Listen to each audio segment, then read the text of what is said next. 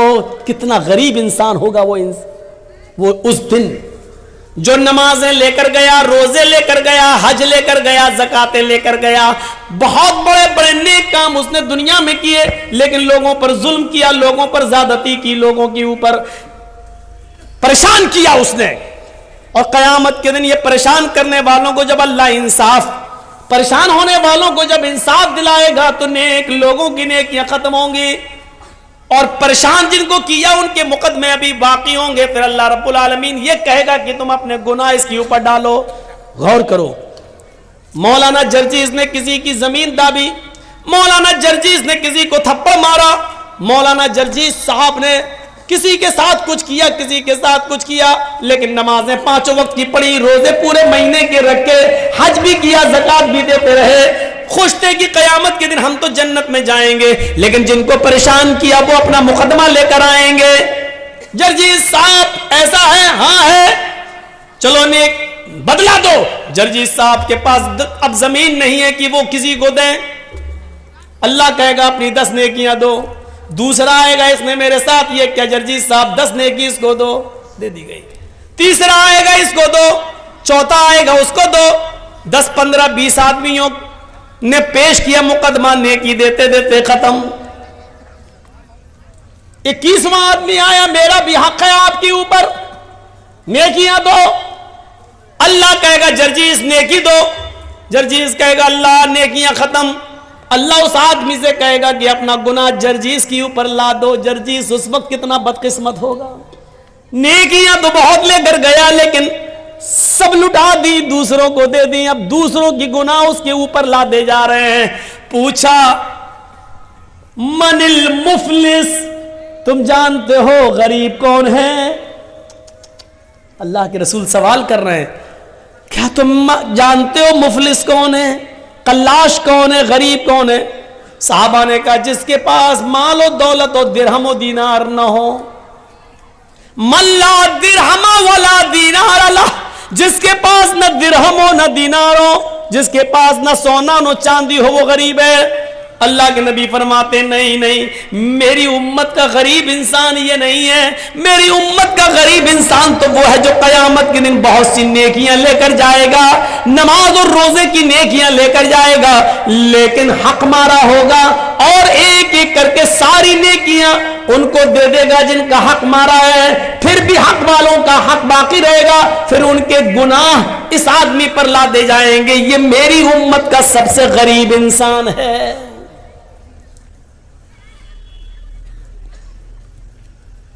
تصور کیجیے آپ،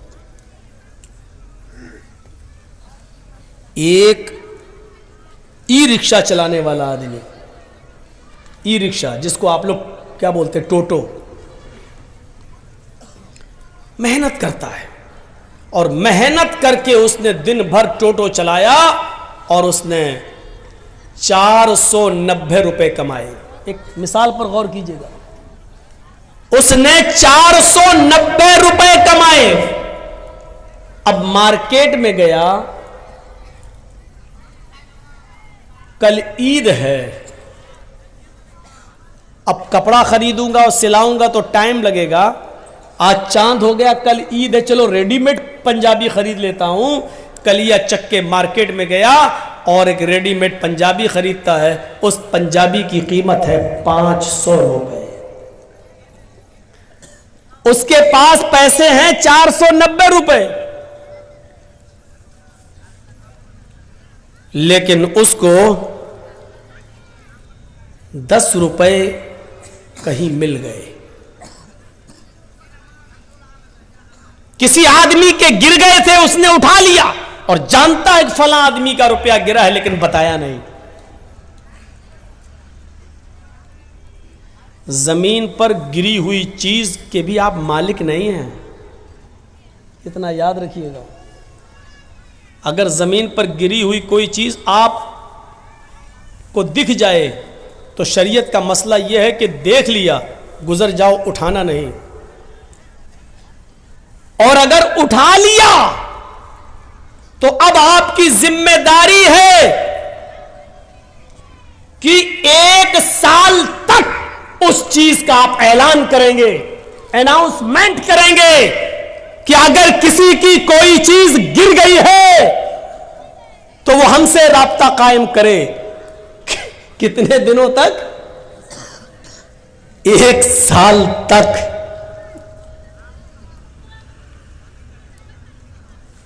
1 سال تک آپ اس کا اناؤنسمنٹ کریں گے، 1 سال تک، اور جب 1 سال کے بعد بھی کوئی نہیں آتا ہے، اس کا مالک نہیں ملتا ہے، تب آپ اس کا 5واں حصہ صدقہ اور خیرات کر کے بقیہ چیز آپ اپنے لیے استعمال کر سکتے ہیں۔ یعنی 100 روپے ملے ہیں آپ کو تو پہلے 1 سال تک اس کا اناؤنسمنٹ کرو، بچے گا کیا؟ اور 1 سال تک جب 100 روپے کا مالک آپ کو نہ ملے تو پھر اس میں 5واں حصہ یعنی 20 روپے صدقہ و خیرات غریب کو دو، اور اس کے بعد 80 روپے آپ استعمال کر سکتے ہو۔ وہ بھی کب؟ اور یہ استعمال کرنے کی اجازت آپ کو وہ بھی اس کنڈیشن میں مل رہی ہے کیونکہ آپ نے 1 سال محنت کی ہے، یعنی یہ 80 روپے بھی آپ کے لیے تب حلال ہو رہے ہیں جب آپ 1 سال محنت کرنے کے بعد اس کے مالک تک نہیں پہنچا پائے یا اس کا مالک نہیں ملا تب۔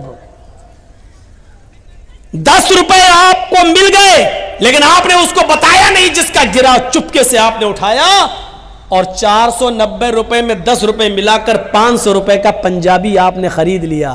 490 روپے حلال کے ہیں جو آپ نے رکشہ چلا کر محنت کر کے کمایا، لیکن 10 روپے آپ نے اس میں حرام کے ملا دیے، پنجابی آپ نے خرید لیا۔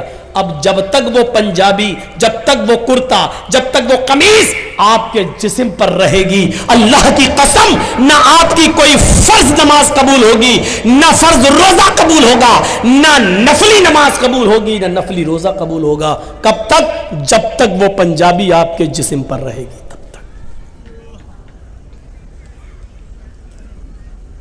اب سوچئے گا 490 حلال کے ہیں، 10 ہی اس میں ملائے تھے ہم نے، تو وہ قمیض ہمارے لیے حرام ہو گئی۔ اور کلیا چک کے چوراہے پر چورنگی پر کھڑے ہو کر جو لاٹری کے ٹکٹ بکتے ہیں وہ ایک ٹکٹ خرید لیجیے اور اچانک دھول میں لاٹھی لگ جائے اور 1 لاکھ 2 لاکھ 5 لاکھ 10 لاکھ روپے آپ کو مل جائیں. جب 490 حلال کے روپے میں 10 روپے ملا رہے ہیں تو سب حرام, تو 1 لاکھ 2 لاکھ روپے پیور سود کے جو آپ کو مل رہے ہیں بغیر محنت کے, وہ آپ کے لیے حلال کہاں سے ہو گئے. اور ایک معاملے میں آپ کا سلطان گنج بھی بدنام ہے, کلیا چک بھی بدنام ہے, معظم پور بھی بدنام ہے, لکھی پور بھی بدنام ہے, اور اس علاقے کے اکثر گاؤں بدنام ہے, چاہے وہ بشٹم نگر ہو یا 16 مائل, سب بدنام ہے. کیا ہے؟ آئی پی ایل میں سٹا لگانا. اور ابھی شروع ہونے والے ہیں آئی پی ایل میچ, ایک ایک بال پہ سٹا لگتا ہے, ایک ایک بال پر. یہ اتنے وکٹ لے لے گا, نہیں لیا تو اتنا میرا, لے لیا تو اتنا تیرا, یہ ٹیم جیتے گی. ایک ایک بال پر سٹا لگتا ہے کہ دوسرے نمبر پر بال جو جائے گی اس میں چھکا لگے گا, اس میں چوہ لگے گا. یہ ہمارے اندر یہ چیزیں آ کہاں سے گئیں؟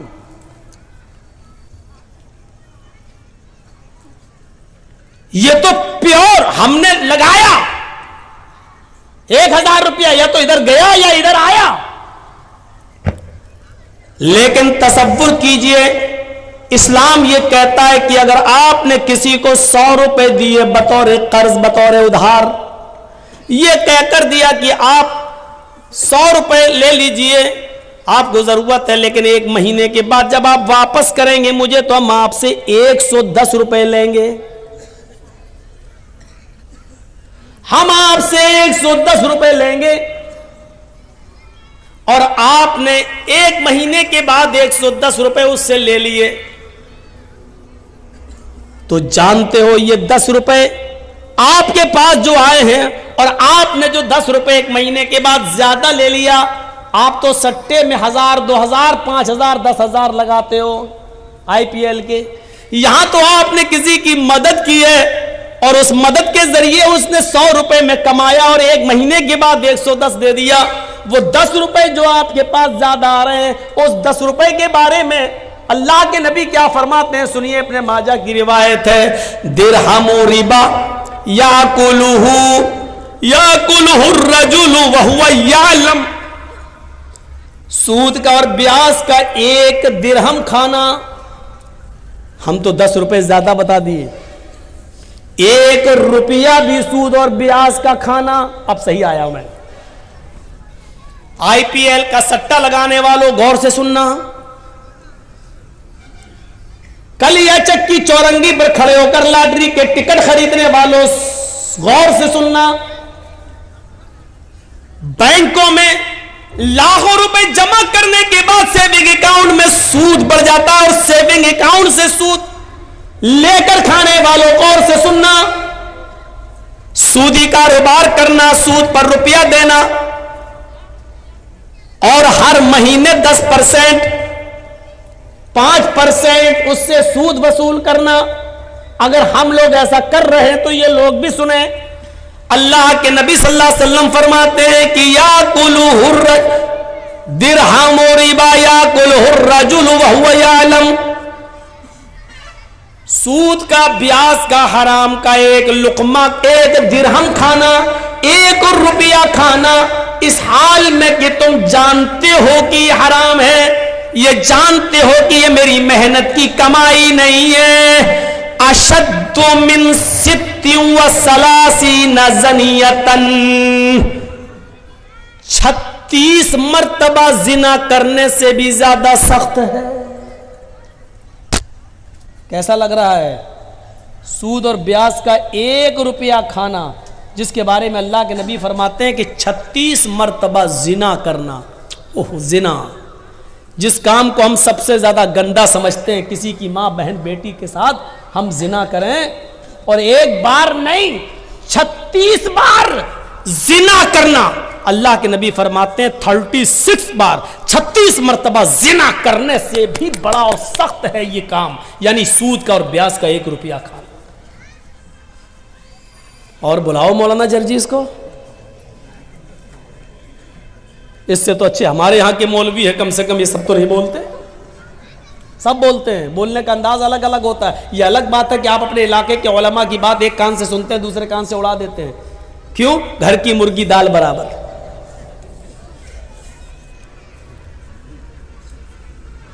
ستی و سلاسین زنیتن، 36 بار روح کانپ جائے گی. روح کہاں ہیں ہم؟ ایک حدیث کے اندر تو یہاں تک اللہ کے نبی صلی اللہ علیہ وسلم نے فرمایا الربا اثنان و سبعون بابا، ایسرها ان ينكح الرجل امه. سود کے، بیاج کے، حرام مال کھانے کے 72 دروازے ہیں.